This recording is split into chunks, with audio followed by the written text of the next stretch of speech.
Iz ljubljanskega studia 162 vam prinašamo novo porcijo kruha in iger. V današnji oddaji vam bomo predstavili novo igro Euro 2008, ki smo jo dobili od distributerja Kolbi.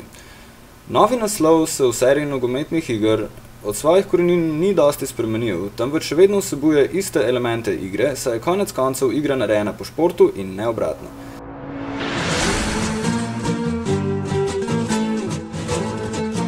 Igro so izdali založniška hiša Electronic Arts oziroma EA in razvili pri EA Canada in je primerna za vsakega dosti starega ali sposobnega se naučiti uporabe od 6 do 12 tipov. V Evropi je prišla igra v prodajo 18. maja 2008.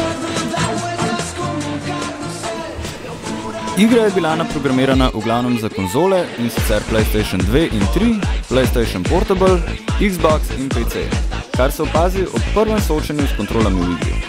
Malo jih je in se za kompleksne manevre uporabljajo kombinacije večjih tipk, igro pa se da igrati tudi z bolj ali manj vsemi za XP in Vista sprejemljivimi gamepadi. V tej novi igri pa so developerji precej izboljšali način merjenja pri prostih strelih in še malce dodelali nadzor nad igralci.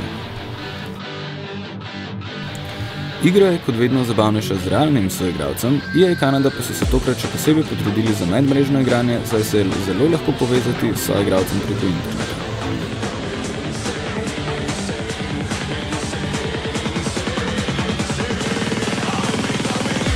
Meniji so v tokratnem evru tudi lepo oblikovani in preprosti za uporabo.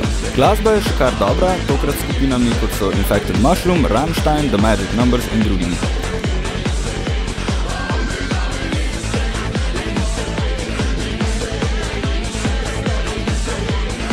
Igra ima kot vse športne igre tudi svoje napake, ki se najbolj poznajo v tem, da globoke podaje skoraj vedno uspejo, gol pa se da zadeti iz kota, ki ga računalnikov vratar niti v sanjah ne bo obranil.